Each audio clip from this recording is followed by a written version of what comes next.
Raël attend toujours son clone. Nous sommes dimanche soir et c'est Secret d'actualité.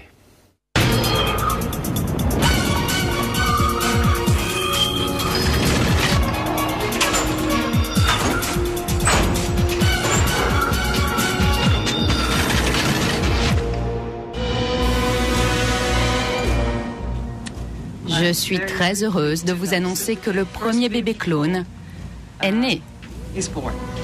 Le premier clonage humain, une petite fille serait venue au monde hier, annonce faite par la secte des Raéliens. Est-ce que ce n'est pas simplement un coup de pub? Non, absolument pas. Le second bébé est né la nuit dernière. Parce que je soutiens le clonage. Comme je l'ai écrit dans mon livre, Oui au clonage, je pense que c'est un grand pas pour l'humanité dans le futur. Le troisième bébé est né. Si c'était vrai, c'était quand même le scoop du millénaire. Quand je parlais de clonage il y a 27 ans, les gens riaient. Maintenant, ils ont peur.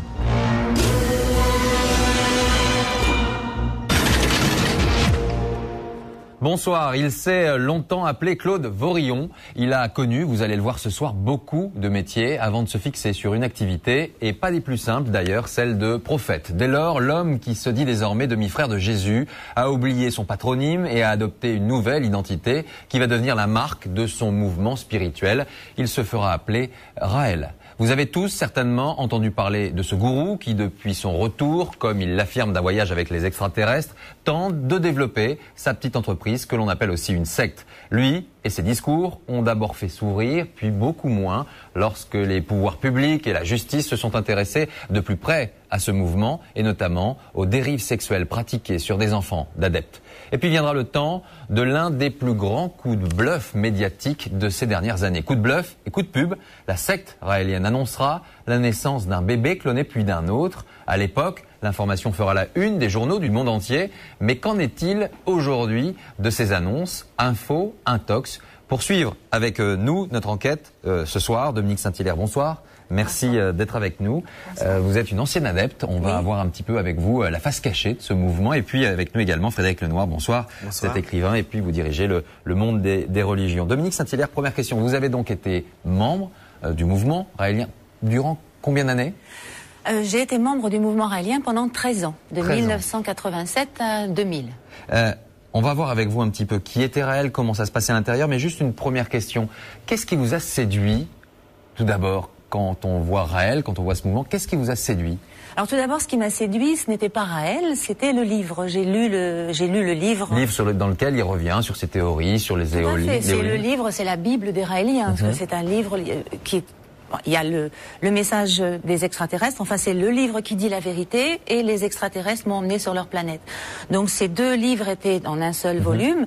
J'ai lu ceci et bon, c'est vrai que c'était un moment où je me posais certaines questions, j'allais pas trop bien non plus dans ma vie, mais enfin ça c'était pas... C'est venu par la suite, hein, c'est quand j'ai rencontré les membres du mouvement.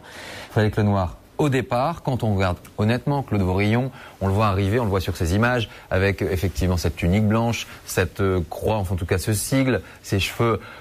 On a plutôt tendance à sourire, honnêtement, et pourtant. Mais moi je crois que plus c'est gros, plus ça marche. J'ai l'impression que je vous dirais sérieusement ici que je suis le descendant de Bouddha, Jésus, Mahomet et que je crée une secte et que je vais offrir un orgasme cosmique aux 15 premières adeptes, va y avoir 25 coups de fil. C'est-à-dire qu'il y a des gens fragiles psychologiquement qui sont en attente de personnages qui ont un ego très fort, il a un ego très fort, il est convaincu de ce qu'il dit. Je crois qu'il n'est pas dupe, mais qui, en même temps, il dégage une certaine conviction et qu'on lui a fait tellement de publicité en l'invitant sur des plateaux de télévision pour rigoler. Mais à chaque fois, je me souviens d'émissions, par exemple, avec De Chavannes, Ciel Montmardi, tout le monde rigolait sur le plateau, connaissait son discours, lui le premier, mais à chaque fois, il y avait 300 personnes qui recrutaient à chaque émission. Alors, on va vous retrouver tous les deux tout à l'heure. Place maintenant à notre enquête, Raël, son parcours, ses dérives, une secte et ses utopies mercantiles de clonage humain. Nous sommes allés au Canada, au Québec, et plus précisément, puisqu'il s'agit de la terre d'accueil, la terre d'adoption du mouvement raélien. C'est un document inédit signé Sophie Le Gall et Camille Carpentier. Un jour, un petit groupe qui se fait appeler le mouvement raélien va se lancer dans une folle aventure, le clonage humain. Leur gourou, sa sainteté Raël, leur promet ainsi d'atteindre l'éternité. Je parle pas de science-fiction lointaine, là. Ça y est, les gens qui ont moins de 40 ans, vous n'allez pas mourir. C'était pas idiot de la part de Raël de lancer l'idée « je vais faire le premier clone humain ». C'était possible. Je suis très excitée, j'ai très hâte d'avoir un enfant, d'avoir 7 enfants. Donc Raël, avec ses mères porteuses, lui, il était bien. L'affaire Cloned est aussi l'histoire de l'ascension d'une personne qui s'appelle Brigitte Boisselier. Le premier bébé clone est né. Le président George Bush va demander au Congrès de voter une loi interdisant le clonage humain. Jacques Chirac parle de pratiques criminelles. Ils étaient dans les journaux du monde entier. Je veux que vous disiez à la Cour où est l'enfant actuellement. Ok.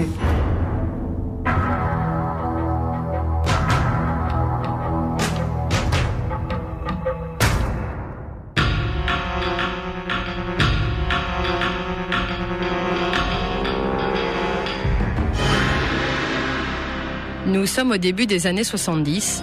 Une vague de soucoupes volantes s'abat sur la Terre, du moins si l'on en croit certaines personnes qui affirment avoir vu des ovnis ou des extraterrestres.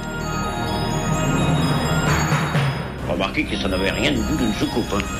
Ça ressemblait à une étoile de mer, disons. Le bonhomme était habillé comme un bonhomme Michelin. Il y avait un casque, il y avait des gants. Vous voyez, j'ai tout vu. Moi, je sais pas ce que c'est, je connais rien. Mais c'est un danger public. Il est bientôt temps qu'on s'en occupe. Hein. 11 jours après le passage de ces témoignages à la télévision, un autre homme affirme lui aussi avoir rencontré des extraterrestres dans un volcan d'Auvergne. Il se prénomme Claude Vorillon. Cette supposée rencontre avec ceux qui l'appellent les Elohim aurait pu en rester là.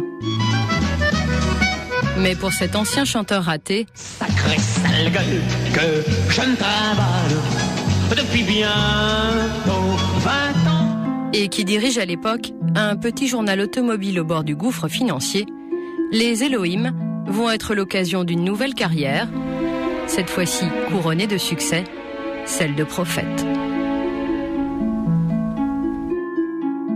En 1973, quand il lance son affaire, il surfe sur la vague des contactés avec les extraterrestres, comme il surfe aussi début des années 70 sur la vague de la libération sexuelle. Enfin bon, c'est quelqu'un qui sait sentir l'air du temps et puis l'utiliser. Donc tout ça mis ensemble sur une population comme celle de la France, vous êtes certain de recueillir des adeptes. Il a trouvé un moyen d'être une superstar. 1974, Claude Vorillon vient de finir l'écriture de son ouvrage, Le livre qui dit la vérité. Jacques Chancel, qui présente alors une des émissions les plus populaires en France, décide de l'inviter. Un type qui vient me raconter, qui m'affirme qu'il a vu les soucoupes volantes, qu'il a vu les petits hommes en descendre, qu'il est allé vers eux, qu'il a eu cette conversation d'amitié avec eux, ce type ne peut pas être inintéressant. Je suis allé dans cette émission en me disant, je raconte mon histoire, ok, vous entendez là-haut, je fais ce qu'on me demande et personne ne va m'écouter. En réalité, pour des milliers de personnes, c'est ce passage télévisé qui va faire de ce jeune homme à l'allure sage le dernier des messagers. Le garçon qui parle s'appelle Claude Vorillon. J'avais envie de prendre un bol d'air et d'aller un petit peu me balader dans les volcans. Et là, j'ai vu, en me promenant à pied, j'ai vu quelque chose qui brillait dans le ciel.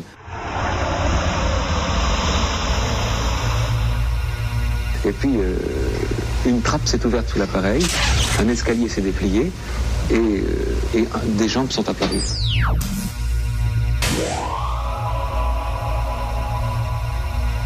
Des jambes nues? Non, vertes. Moi, j'étais complètement halluciné, parce que c'est le mot, parce que je me disais, mais il se fout de ma gueule, ou bien il est réellement comme ça. Si on pense que ce que je dis est vrai, j'ai juste fait un travail de messager, et à ce titre-là, je crois que ce que je fais est bien. Et si on pense que ce que je dis est faux, j'ai une imagination tellement fantastique que je mérite aussi le respect. Les invités sur le plateau ricanent, mais voici pourtant ce qui va se passer les jours suivants. 2 jours plus tard, j'ai reçu des milliers de lettres. C'est fou, c'était des milliers de lettres. Des milliers de lettres. De gens qui m'ont dit, on veut vous aider, c'est ce qu'on a toujours pensé, qu'est-ce qu'on peut faire pour vous aider? Et ça a été le début, la création du mouvement raélien, du premier mouvement raélien qui s'appelait MADEC à l'époque. Et ça a été le démarrage. Claude Vorillon quitte son costume étriqué et se fait dorénavant appeler Raël. Des fans de soucoupes volantes se rassemblent alors autour de lui pour guetter la prochaine apparition.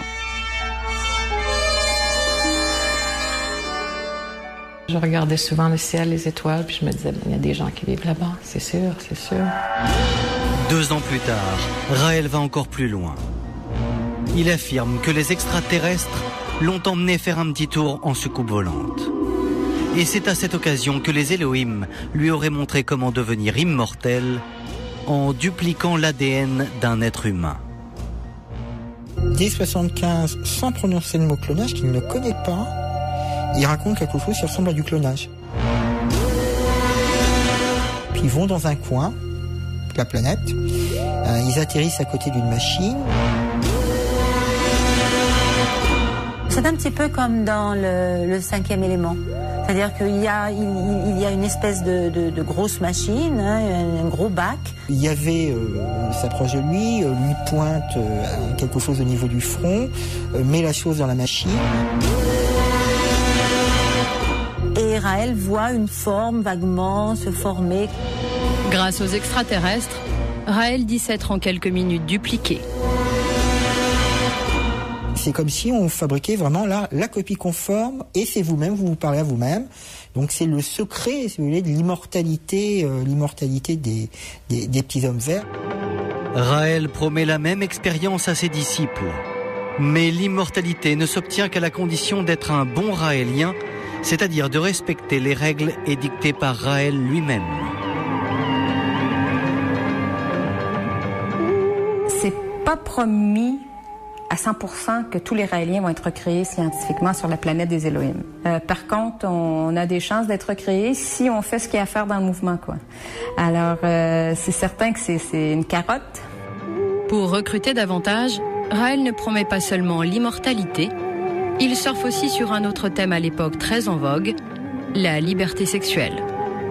Raël promet ainsi à ses adeptes d'atteindre l'orgasme cosmique. C'est le 2e message que lui ont transmis les extraterrestres. Il mettait toujours les extraterrestres avant pour dire, bon, mais les extraterrestres demandent de faire ci, les extraterrestres demandent de faire ça. Pour lui, les Elohim n'étaient pas contre la sexualité. Au contraire, la sexualité aidait à se développer. Même dans certains cas, aidait à devenir plus intelligent. Les couvertures de la revue du mouvement raélien ressemblent alors à des unes de magazines de charme. Il y a même la raélienne du mois.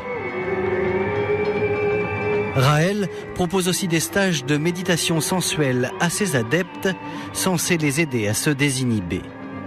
La méditation sensuelle permet aux hommes et aux femmes de mieux jouir de la vie.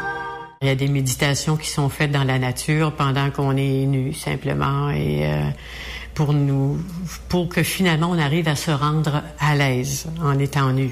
Et graduellement, vous allez enlever votre djellaba de façon à pouvoir toucher votre corps en entier. Il y a des exercices de toucher aussi, de massage léger qui se font entre individus. Les participants au stage apprennent donc à découvrir sans préjugés les odeurs, les textures et les saveurs des différentes parties de leur corps. C'est très dans le trip des années 70 au fond. C'est vraiment là-dessus que ça se fonde. En s'inspirant de thèmes à la mode, Raël a réussi à créer un mouvement solide de quelques milliers de fidèles, mais qui va peu à peu se transformer en mouvement sectaire.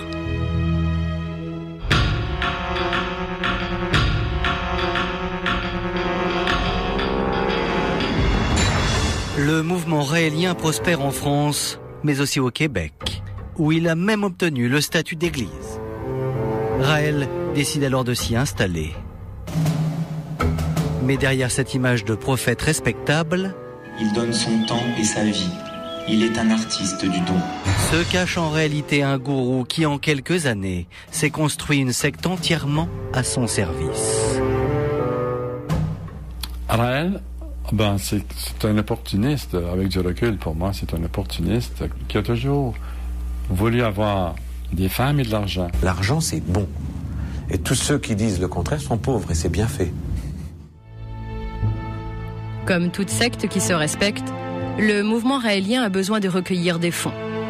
Pour amener ses adeptes à lui verser 10% de leur salaire, Raël leur présente un projet pharaonique, la construction d'une ambassade pour accueillir les extraterrestres, évidemment. Je vous laisse imaginer l'enthousiasme qui sera là, pour certains qui ont vu le film Rencontre du troisième type, lorsqu'il y aura une ambassade et qu'on verra du ciel venir un engin qui viendra pour ce grand contact. Je crois que c'est un jour merveilleux. Et ce jour merveilleux, les Raéliens ont beau cotiser depuis 32 ans, ils l'attendent toujours. Pourtant, la secte dispose aujourd'hui d'un trésor de guerre d'environ 12 millions de dollars. De l'argent dont Raël dit ne jamais avoir profité personnellement. Jamais quelqu'un peut se dire je donne une cotisation au mouvement, puis Raël va le prendre en salaire. Non. S'il verse au mouvement raélien, il n'y a rien pour moi. Pourtant, Roland Dussault, qui a côtoyé le prophète pendant près de 20 ans, en est beaucoup moins sûr depuis que Raël lui aurait fait une confidence. D'après moi, Raël peut partir avec la caisse. Elle l'a dit personnellement à moi, face à face, quand moi je lui disais que je trouvais merveilleux le fonctionnement au mouvement raélien sur le plan financier, que finalement on ne pourrait jamais dire que le prophète pourrait partir avec la caisse. Il m'avait dit très formellement, je peux partir avec la caisse, je suis le seul à contrôler l'argent au mouvement raélien. Raël ne contrôlerait pas seulement l'argent du mouvement, il contrôlerait aussi une partie des femmes, car pour le servir au quotidien, il a créé l'ordre des anges. On va demander aux anges de venir s'asseoir devant là. Ça va être très beau. Avec leur belle petite voix. C'est formidable comme on les aime. C'est un ordre religieux. C'est les bonnes sœurs raéliennes. Mais il y a une petite différence. Ils sont vraiment au service à 100%. 100%. Prêts à donner leur vie. Et à l'intérieur de cet ordre, Raël a imaginé une sous-catégorie qu'il appelle les cordons dorés. C'est des femmes qui ont vraiment décidé de s'abstenir de toute relation sexuelle avec les autres hommes, à l'exception de Raël. Si Raël veut avoir des moments intimes avec un cordon doré, elle ne peut pas refuser. C'est une façon pour lui d'entretenir une espèce de harem, et il se défend toujours en disant que c'est le choix de ces filles-là. C'est vrai, mais il ne faut pas oublier qu'elles sont endoctrinées. T'sais. Endoctrinées, comme le fut Marie-Hélène durant 25 ans. Aujourd'hui, elle réalise qu'elle était totalement sous l'emprise de Raël.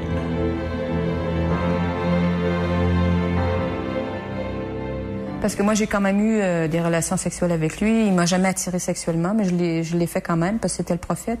Juste l'effet d'être proche de lui, d'avoir un moment intime avec lui, c'était un privilège. Mais sexuellement, il m'a jamais attiré. C'était pas un homme qui m'attirait. Et puis, de toute façon, c'est pas un homme qui donne au niveau sexuel. Hein, c'est un homme qui prend. Raël aurait même créé un groupe plus secret, appelé les Chérubins, dont les motivations semblent très ambiguës.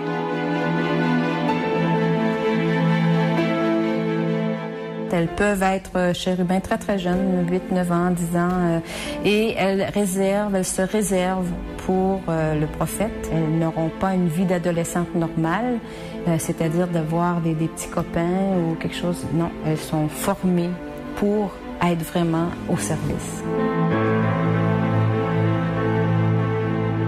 Il y a plusieurs années maintenant qu'il dit que c'est que la pédophilie, c'est défendu, tout ça. Mais dans les premières années du mouvement raélien, c'était pas tout à fait ça qui nous était présenté. Voici notamment dans l'un de ses ouvrages ce que Raël recommande pour l'éveil sexuel des enfants. Ne rien dire à ses enfants au sujet du sexe, c'est mal. Expliquer à quoi ça sert, c'est mieux, mais ce n'est pas encore suffisant. Il faut expliquer comment ils peuvent s'en servir pour en retirer du plaisir.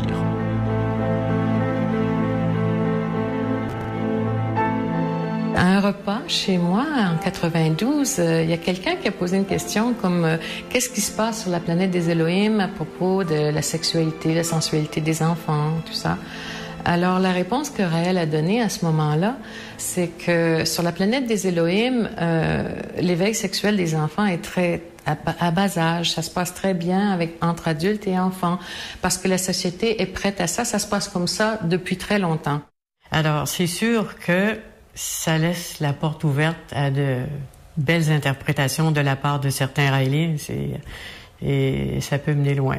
Ça pouvait mener loin, quoi. C'est-à-dire, quand vous dites ça peut mener loin? Bien, il y a des parents qui ont laissé approcher certains hommes de leurs enfants. Celui qui fut l'ancien bras droit de Raël durant 15 ans, Jean-Denis Saint-Cyr, affirme même que certains parents se servaient de leurs adolescents pour obtenir les faveurs de personnes haut placées dans le mouvement raélien. J'ai vu une femme, une mère de famille, m'offrir sa fille pour être bien vue parce qu'elle était bien vue par moi, puis elle était bien vue ensuite par les autres qui auraient su que j'étais avec sa fille. Tous ces dérapages font qu'à partir du milieu des années 90, la justice s'intéresse à la secte. À Saint-Étienne, une information judiciaire est ouverte contre 4 Raéliens. Et à Carpentras, 2 autres adeptes font même l'objet de condamnations.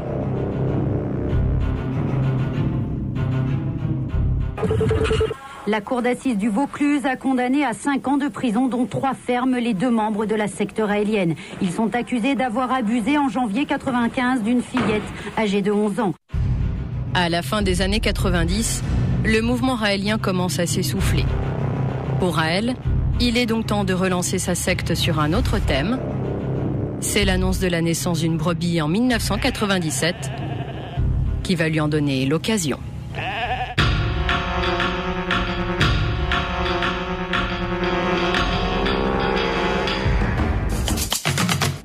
C'est une première mondiale dans le domaine de la génétique.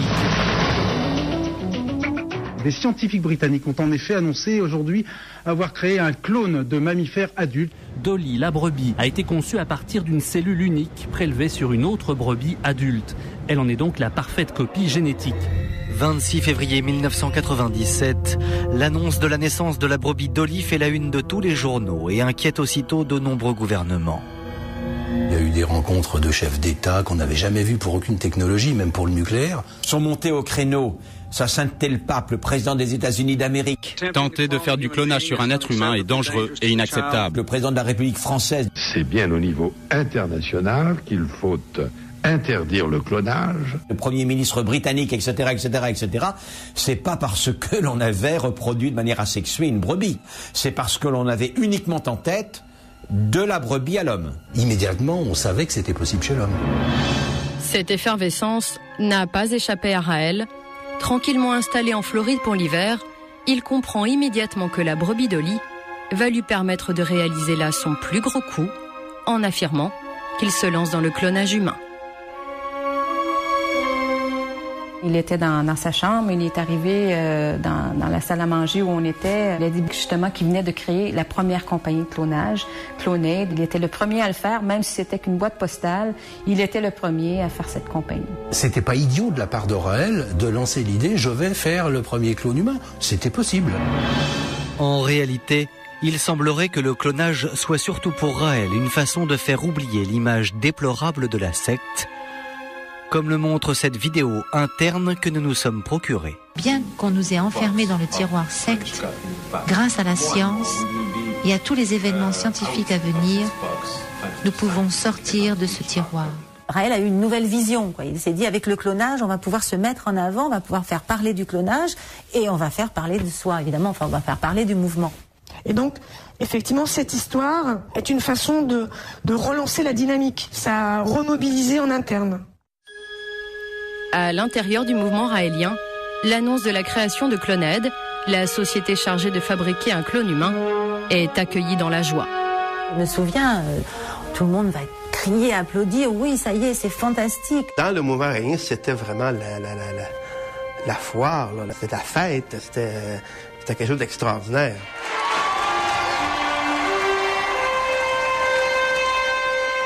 On parle pas de science-fiction lointaine, là. Ça y est. Vous, je vous rappelle, les gens qui ont moins de 40 ans, les autres presque, Peut-être, ça dépend, on ne sait jamais. Vous n'allez pas mourir.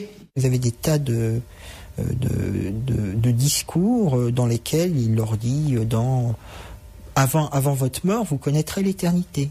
C'est pour ça les gens qui sont contre le clonage ou la vie éternelle, qui meurent. C'est bien. Raël présente Cloned à ses adeptes comme une entreprise qui va réellement fonctionner. En fait, il semblerait qu'à ses débuts, la première société de clonage humain s'apparente plutôt à une vitrine virtuelle destinée à appâter les clients potentiels. Tout ce que l'on savait, c'est que c'était une boîte aux lettres vide aux Bahamas pour pouvoir récolter des fonds. Très, très rapidement, ce qui s'est mis en branle, c'est le site Internet. Il y avait pratiquement que ça. Là. C'était vraiment la visibilité qui se donnait par rapport à Cloned, c'était avec le site Internet. Mais pour crédibiliser son site Internet, Raël a besoin d'une scientifique. Il choisit cette femme, Brigitte Boisselier, qui en quelques années passe du statut de simple adepte à celui de présidente du projet phare Cloned. J'ai dû la rencontrer, je sais plus, en 93 ou en 94. Au départ, c'est plutôt quelqu'un d'ailleurs de très agréable, très modeste, très à l'écoute. Mais qui, par ses diplômes, par son intelligence, va rapidement gravir les échelons. Brigitte Boisselier, titulaire quand même de plusieurs doctorats en chimie. Elle devient un peu la caution morale du mouvement, Brigitte Boisselier. Même si elle est chimiste, puis les compétences en chimie n'ont rien à voir avec le clonage. Brigitte Boisselier ne connaît peut-être pas grand-chose au clonage, mais Raël sait au moins qu'il peut compter sur elle. Elle lui est entièrement dévouée. Je ressens un profond respect pour lui, certainement, oui. J'ai même plaisir à l'appeler mon prophète bien-aimé parce que je trouve que je dois lui marquer ce respect-là. Durant ce discours, Brigitte Boisselier me semblait vraiment endoctrinée, mais à l'os, comme on dit au Québec. C'est mon étonnement quotidien de voir tout ce qu'il nous apporte. Et puis c'est bon de te soutenir, prophète bien-aimé. C'est mon plaisir, c'est mon bonheur, c'est ma vie. En plaçant Brigitte Boisselier à la tête de Cloned, Raël évite toute responsabilité juridique dans la société, et une façon pour lui de se rendre inattaquable en cas de poursuite en justice.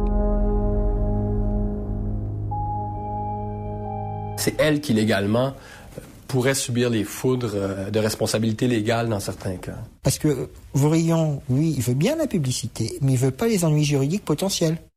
Et ça, on voit vraiment le courage de Claude Vorillon. Mais le plus grand atout de Raël, ce sont ses anges, ces raéliennes prêtes à servir les projets les plus fous de Cloned. Vous savez que pour avoir un clone, il faut quelques centaines d'essais. C'est-à-dire se procurer suffisamment d'ovules, parce que finalement, qu'est-ce que c'est qu'un clone? C'est un ovule modifié, sans l'apport d'un spermatozoïde. Si c'était le contraire, un spermatozoïde modifié, ce serait déjà fait, parce qu'on en a plein des spermatozoïdes. Mais l'ovule, c'est la cellule la plus rare du corps. Et donc c'est la plus difficile à obtenir, surtout dans des conditions éthiques. Mais pour Raël, c'est rien du tout. Lui, il avait tout son harem, plus tout le cheptel raélien. Pour rendre vraisemblable son projet Cloned, Raël met les femmes de son mouvement en avant. Il y a eu un appel de fées aux raéliennes pour pouvoir être mère porteuse. Alors Raël envoie ce message en interne à toutes les femmes de la secte. L'heureuse élue qui aura porté le bébé à terme passera à la postérité et sera pour toujours celle qui a donné naissance au premier clone humain. Le choc médiatique sera colossal. Alors, êtes-vous prête pour la grande aventure ? C'est vraiment une mission, elles ont l'impression d'être de grandes pionnières et elles vont faire avancer la science et on se souviendra d'elles comme on se souvient de Jésus, quoi. Une fois les mères porteuses sélectionnées, Raël organise alors une conférence de presse pour les présenter. Parmi elles, il y a la propre fille de Brigitte Boisselier. Je suis très excitée, j'ai très hâte d'avoir un enfant, d'avoir 7 enfants. Qu'on veuille vendre des bagnoles, du beurre, du clonage ou un mouvement religieux, les jolies filles, c'est ce qui marche le plus, quoi. En effet, ça marche. Anouchka la blonde et Marina la brune sont mises en avant par Cloned, que ce soit dans la presse féminine, mais aussi masculine. Ces images aguicheuses peuvent faire sourire, mais toutes ces femmes, à la disposition d'un savant fou, commencent alors à préoccuper certains scientifiques.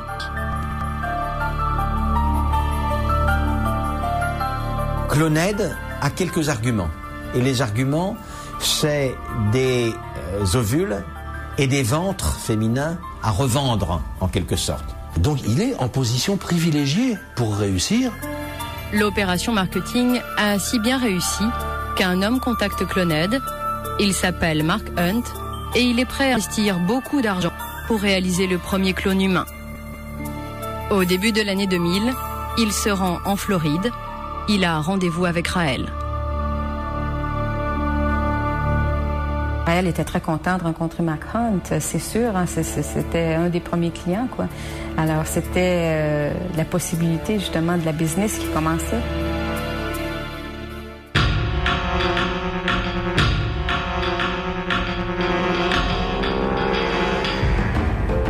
Nous sommes à Charleston, en Virginie, aux États-Unis. Mark Hunt vient de vivre une tragédie. Cet avocat a perdu son fils Andrew, âgé de 10 mois, à la suite d'une malformation cardiaque. Lui et sa femme, Tracy, ne s'en remettent pas et le couple a une idée folle, faire appel à Cloned. Il a perdu son fils et il veut que son fils revienne. Et plus tard, il m'a dit au téléphone, j'aurais fait n'importe quoi pour que mon fils revienne. N'importe quoi. Et ils vont penser au clonage pour ressusciter justement cet enfant mort. C'était une opportunité pour voir ses yeux. C'était une opportunité pour le tenir et l'aimer, même s'il avait une forme différente. Vous avez donné naissance récemment à un merveilleux enfant, Mark Jr. Oui, nous avons un autre bébé. Il est charmant et nous l'aimons. Mais ce n'est pas Andrew. Dans le plus grand secret, le couple Hunt décide de miser toute leur économie sur Cloned. Cette famille est prête à financer la totalité de l'opération jusqu'à ce que cet enfant soit né. Donc on a effectivement les fonds. Ça représente plus de 500 000 $. Le laboratoire, vous le construisez où? Aux États-Unis. Où ça? Dans un endroit qui est pas mal. Il s'agit en fait d'une ancienne salle de classe de chimie désaffectée que Mark Hunt a louée pour le compte de Cloned. Mark Hunt pense alors que Brigitte Boisselier mènera à bien la mission qu'il lui a confiée, cloner son fils mort. Seulement il se trompe. 29 mars 2001. C'est la consécration pour Brigitte Boisselier. Elle est invitée par le Congrès américain et victoire suprême, elle a réussi à imposer dans l'enceinte du Parlement son prophète bien-aimé, Raël. Raël n'était pas invité. Et Brigitte, elle a dit, si mon guide spirituel ne vient pas avec moi, je n'y vais pas. Alors, il s'est fait inviter, quoi. Raël était super excité de se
Il y a un risque que l'enfant soit retiré de sa famille, mieux vaut perdre sa crédibilité et ne pas faire le test.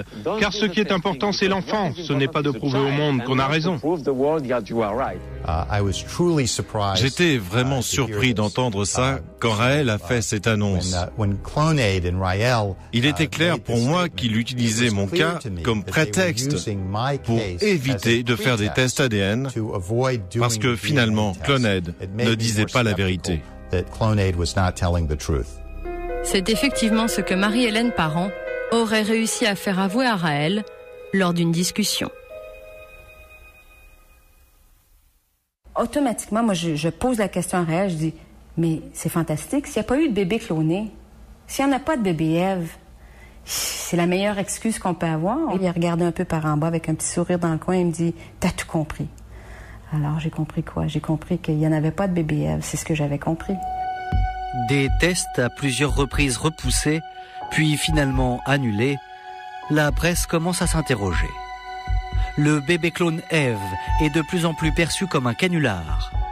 Raël décide alors de s'en dissocier. Je ne sais pas où est le laboratoire, je ne connais pas les scientifiques qui travaillent, je ne connais pas ni les parents ni l'enfant, je ne sais rien. Moi-même, j'attends les preuves comme tout le monde. Il va dire, ça c'est le projet scientifique de Brigitte, elle est au courant, moi je connais rien au clonage. C'est exact, il connaît rien au clonage. Et de cette façon-là, il remet à Boisselier toute la pression. La situation est critique pour Brigitte Boisselier. Son prophète vient de la lâcher. Dès le lendemain, elle tente alors une diversion. Le second bébé est né la nuit dernière, à 22h, enfin dans l'endroit où elle est née. Et elle est la fille de 2 femmes qui viennent de Hollande.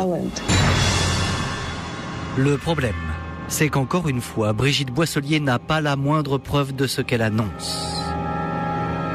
Vous ne donnez pas de preuves. Une fois, 2 fois, après c'est terminé. Hein.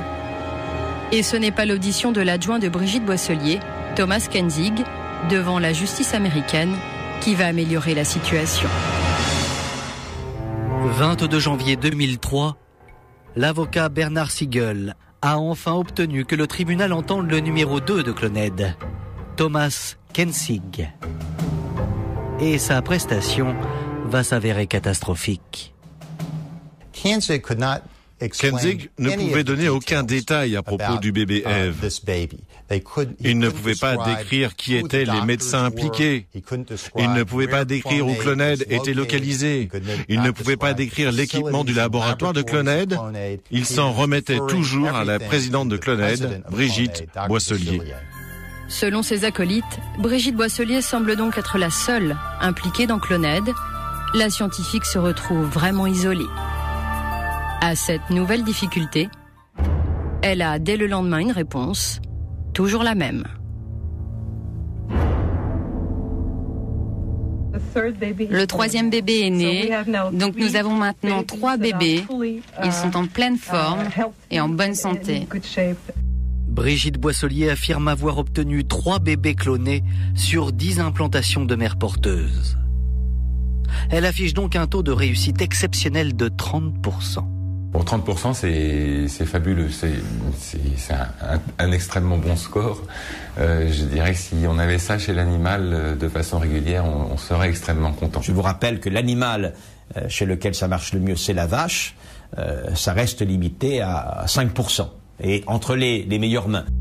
Les scientifiques sont effarés de ces résultats annoncés, d'autant que Brigitte Boisselier affirme que ces clones sont tous en bonne santé, ce qui n'est pas vraiment le cas chez les animaux clonés. On sait que les clones présentent un certain nombre d'anomalies. Entre le tiers et la moitié des veaux qui naissent ont des malformations diverses et meurent rapidement à la naissance. Donc vous voyez les risques si on transpose cela chez l'homme. Pour la communauté scientifique, les bébés clonés semblent être bien virtuels. Une conviction que le juge de Floride va bientôt partager. 29 janvier 2003, l'ambiance est électrique. Brigitte Boisselier est convoquée par le tribunal de Fort Lauderdale. La scientifique doit enfin révéler sous serment où se trouve le supposé bébé clone Ève. Vous jurez de dire toute la vérité, rien que la vérité. J'ai commencé par cette question. Docteur Boisselier, où est le bébé? Et le docteur Boisselier n'a pas répondu. J'ai reposé la question, où est le bébé? Elle a dit, je refuse de répondre. À ce moment-là, le juge a dit, docteur Boisselier, vous êtes dans un tribunal, vous êtes obligé de répondre, où est le bébé? Je veux que vous disiez à la cour où est actuellement le bébé. Le bébé n'est pas né aux États-Unis. Je veux que vous disiez à la cour où est actuellement le bébé. D'accord. Le bébé est en Israël. Et l'endroit exact où est l'enfant, pourriez-vous le dire? Je vous le dirais si je le savais, mais nous avons perdu contact et donc je ne sais pas où elle est actuellement. Bon, je ne vais pas donner plus de crédibilité à cette situation qu'elle en a déjà reçue. Brigitte Boisselier vient de se décrédibiliser toute seule. Le juge la laisse partir. Mais là encore, elle a une parade. Toujours la même.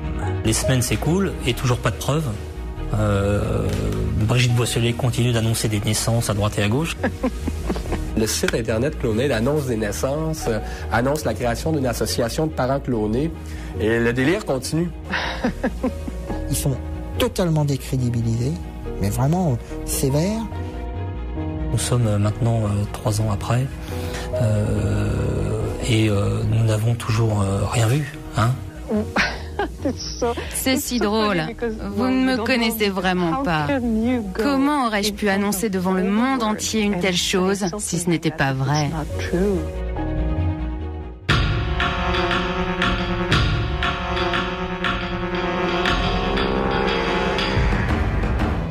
Une fois la pression médiatique retombée, la vie a repris son cours normal sur le site québécois des Raéliens. Personne n'a jamais vu une candidate mère porteuse enceinte d'un clone. Raël a même fini par admettre que toute cette histoire pourrait bien être fausse, tout en prétendant que cela avait été tout de même bénéfique pour la secte. De toute façon, pour nous, c'est une situation gagnante sur les 2 tableaux, parce que si c'est vrai qu'il y a un bébé clone, nous gagnons. Ça nous a fait connaître, et en plus, elle a fait une avancée scientifique. Et si c'est faux, nous avons gagné quand même, nous sommes gagnants quand même. Ça aura fait marrer tout le monde, et c'est le plus beau canular de ce siècle, et en même temps, ça nous aura fait connaître quand même. Raël a affirmé que cette affaire avait amené 5000 membres supplémentaires, ce qui semble plus que douteux pour Geneviève Parent, à l'époque trésorière du mouvement raélien aux États-Unis. Moi, j'ai pas eu un membre. Il n'y a personne qui m'a donné d'argent, qui est devenu membre grâce à ça. Raël a même perdu certains adeptes parmi les plus fidèles et les plus engagés du mouvement. Je me suis dit, bon, quel sera le prochain gros mensonge et quel a été le gros mensonge avant? C'est la raison pour laquelle je suis sorti du mouvement raélien, parce qu'on s'amusait avec la vérité concernant le clonage. Le mouvement raélien serait depuis en perte de vitesse en Europe et en Amérique du Nord. Mais la secte a trouvé une nouvelle terre d'accueil, l'Afrique. Comme le montrent ces images tournées en 2004 au Ghana, Brigitte Boisselier, et tout comme son prophète bien-aimé Raël, sont prêts à toutes les gesticulations pour conquérir de nouveaux adeptes.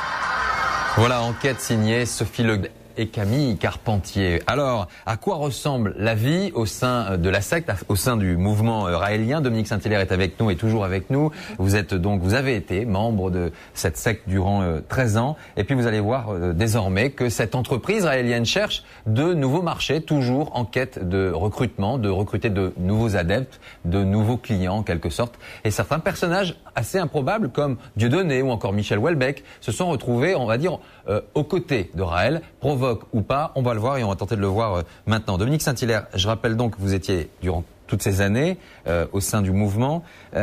Comment qualifieriez-vous Raël et Claude Vorillon? On l'a vu beaucoup dans cette enquête, beau parleur, manipulateur, homme à femme. Oui, tout à fait. Je pense que c'est quelqu'un qui a un ego très fort. Il déteste avoir tort. Se contredit souvent, mais laisse comprendre que c'est dans le plan des Elohim. Il vous rassurait? Oui, dans votre vie, c'était devenu quelqu'un qui était votre aiguillon, quelqu'un qui était votre guide. Oui, je dirais ça. Oui. Et toutes ces années vous ont coûté combien Difficile de faire une estimation parce que normalement nous sommes censés donner 10% de notre salaire, enfin de nos revenus après imposition. Et ça ne vous a jamais troublé quand quelqu'un vous demande d'entrer dans un mouvement et vous demande voilà, vous verserez 10% de votre salaire de manière, c'est pas quelque chose qui vous a... disons au départ, ça fait un petit peu douche froide, mais on nous laisse quand même bien comprendre que oui, il n'y a pas de contrôle, donc finalement on donne ce qu'on veut. Vous l'avez rencontrée, Brigitte Boisselier. Oui, elle est effectivement entre guillemets sous l'emprise de Raël. Enfin, je dis peut-être entre guillemets, peut-être pas du tout. Moi, je pense qu'elle est complètement sous l'emprise. Il faut voir comme elle le regarde avec des yeux enamourés. Enfin bon, c'est son prophète bien-aimé. Et elle fait partie de ces... Alors, parce que le sexe a une vraie dimension importante au sein de ce mouvement, de ces anges, de ces personnes qui... Vous avez été un ange de Raël? Disons que quand il y a eu le texte de l'Ordre des Anges, qui soi-disant était dicté par Yahvé, le chef des éternels, le chef des Elohim, nos créateurs, à Raël. Bon, j'ai tiqué un peu parce que je me suis dit finalement, ces Elohim veulent revenir sur Terre pour avoir des femmes. Bon. Je me suis dit, n'ont-ils pas de femmes chez eux? Puis en plus, j'ai pensé à la différence de taille, parce que souvenez-vous que les Elohim font quand même 1m20. Oui, vous avez quand même décrypté le phénomène. Voilà, c'est-à-dire, il y a des extraterrestres, d'accord, ils sont de petite taille, ça va être compliqué avec eux. Voilà, techniquement, je me suis dit, ça va être quand même un petit peu bizarre. Ouais. Et puis, bon, personnellement, je m'étais dit, si j'aimerais bien rencontrer les Elohim, mais je voudrais les rencontrer en tant que femme responsable, en tant que guide ou en tant que raélienne, mais non pas en tant que bonne à tout faire ou bien prostituée de luxe, quoi. Prostituée de luxe, parce que les femmes autour de Raël ont cette dimension-là, effectivement, d'être soumises, ou en tout cas... Oui, alors ce n'est pas aussi simple que ça, parce qu'au départ, il y a eu donc cet ordre des anges. Il n'y avait que les plumes blanches et les plumes roses. Les plumes roses... Plumes roses, juste... Alors, plumes blanches, c'était toutes les femmes qui désiraient être anges. Plumes roses, les élus. Les élus, c'est-à-dire celles qui se réservent pour les Elohim et leurs représentants sur Terre. Donc évidemment, il y en a qu'un. Quand elles sont pas là, en gros, pour l'élu, quoi. Il n'y a qu'un représentant. Et puis, finalement, en observant bien, parmi les plumes roses, il n'y avait que des vieilles. Des femmes qui étaient un peu blasées, puis qui avaient envie, parce qu'il faut dire que les femmes avaient un besoin de spiritualité qui existe de moins en moins dans la structure. En même temps, c'est pas un playboy non plus. Frédéric Lenoir. Exactement. Ça vous fait sourire, mais c'est vrai que c'était le système de fonctionnement, en tout cas. Il est entouré quand même d'un aréopage de quelques très jolies femmes. Moi, je sais que j'ai un ami qui est cinéaste qui a été rencontré Raël. Il m'a dit j'ai été accueilli dans le parking par une véritable jeune femme, voilà, qui m'ont embrassé somptueusement sur la bouche. Ensuite, il était entouré de femmes pendant 3 jours. Et donc vraiment, on peut dire, ce sont des prostituées sacrées. Honnêtement, on ferait aujourd'hui un film, une comédie sur une secte, la fausse soucoupe volante que vous voyez dans les écrans, la tunique blanche, le chouchou sur la tête. Mais on dirait c'est pas crédible, on en fait trop, quoi. Honnêtement, on en fait trop. Et là, c'est vraiment ce qui se passe. C'est vraiment ce qui se passe. Vous aviez le sentiment d'appartenir à un monde à part? Oh, alors là, tout à fait. C'est sans arrêt, on nous flatte dans le sens du poil. Et moi, j'avoue que c'est une des raisons pour laquelle je suis partie. C'est une de ces petites choses. Parce que sans arrêt, on nous répète, vous êtes la conscience de l'humanité. Vous êtes le cerveau de l'humanité, les neurones de l'humanité. Les autres, ce sont tous des pauvres cons, quoi. Dominique Saint-Hilaire, c'est difficile de rompre avec le mouvement raélien. Est-ce que vous avez subi, vous, des pressions à un moment donné? Je n'ai pas subi de pression directe. Mais enfin, j'ai quand même, je subis une pression depuis plusieurs années, puisque j'ai eu l'occasion de donner un témoignage pour une télévision canadienne, et depuis, je suis en procès avec lui. Je gagne mes procès, et maintenant, il continue jusqu'en cassation. Alors, autre exemple de pression. Je voudrais vous lire un courrier qu'a reçu récemment une ancienne adepte qui souhaitait, elle, comme vous, s'exprimer sur le mouvement raélien et sur les pratiques de la secte. Je cite: mieux vaut que tu aies un bon avocat et un compte bien fourni, parce que je vais te poursuivre jusqu'à son dernier centime. Réfléchis bien avant de faire le moindre geste, car cela sera une guerre longue, chère pour toi. Un courrier rédigé par un haut représentant de la secte. Ce type de courrier, de pression, c'est typiquement, en tout cas, le caractère et la caractéristique d'une secte. Oui, mais en même temps, je crois que, et ça, c'est pour ça que le témoignage est très intéressant, c'est que les principales pressions, elles sont pas de cet ordre-là. Elles sont d'abord intérieures. Ce sont les adeptes ont intégré, si vous voulez, le fait que elles étaient dans un groupe où on allait leur apporter un salut, une spiritualité, une vérité, des valeurs positives. Et parce que les adeptes ont intégré ça et y croient, c'est eux-mêmes qui se mettent finalement la plus forte pression. Ce n'est pas des pressions extérieures de type des menaces, on va te tuer si tu quittes. Ça, c'est la représentation tout à fait caricaturale qu'on a des sectes. Un peu fantasmagorique. Fantasmagorique avec le type qui doit s'évader la nuit. Enfin, c'est des images d'Épinal. On a intégré à l'intérieur du psychisme. Et donc, c'est parce qu'on croit que si on quitte le groupe, finalement, on se dit mais on va pas être sauvé. On va rater notre vie parce qu'on a cru à un moment donné au message du gourou et du coup on l'a intégré. Et c'est de ça dont il faut se débarrasser. On va regarder des images maintenant, des images qui ont été tournées sur un nouveau territoire de conquête en Afrique. Raël a décidé depuis quelque temps de se diriger vers l'Afrique. Comment vous l'expliquez? C'est quoi? Ce sont de nouvelles parts de marché? Il faut se retourner vers d'autres clients potentiels? Oui? Non? Ben oui, c'est-à-dire que Raël, de toute façon, il est usé. C'est-à-dire que même si on parle encore de lui, il recrute de moins en moins d'adeptes en Occident. Par ailleurs, il y a des pays où il a des gros problèmes à cause du clonage. C'est-à-dire que ses déclarations sur le clonage humain fait que, notamment aux États-Unis et dans d'autres pays, il ne peut pas aller. Il est interdit. Donc, il faut qu'il trouve des nouveaux territoires dans lesquels il y a un no man's land juridique qui lui permette de développer ses éventuels laboratoires de clonage. Et puis, il est toujours à la recherche, effectivement, de gens qui pourraient croire à son message. Et puis, tout simplement, il est à la recherche de jolies femmes. Et le continent africain, j'ai vu un jour une interview de lui, il disait qu'il était très sensible aux belles métisses. Bon, ben voilà, il va les trouver en Afrique des nouveaux anges. Dominique Saint-Hilaire, c'est derrière vous maintenant, ou vous avez encore des relations, des contacts avec d'anciens Raéliens? Eh bien non, je n'ai pas de contact du tout avec les Raéliens. Pourquoi vous êtes considérée comme une traître? Je suis considérée comme une traître, une frustrée, quelqu'un ça ne vaut pas du tout la peine qu'on parle avec moi, quoi. Mais en tout cas, ça valait la peine que vous veniez sur ce plateau. Je vous remercie. Je vous en remercie. Merci d'être venu nous expliquer un petit peu la face cachée de ce mouvement. Et c'est assez rare que d'anciens adeptes s'expriment. Merci Frédéric Lenoir d'être venu sur ce plateau. Je rappelle le monde des religions. Ce mois-ci, ça sera des chrétiens de Troyes au Da Vinci Code, la quête du Graal, toujours d'actualité. Merci à vous deux de nous avoir accompagnés ce soir. Merci à Jean-Marie Goua avec qui nous préparons cette émission. Tout de suite, 100% foot, Estelle Denis et ses invités. Belle fin de soirée à vous.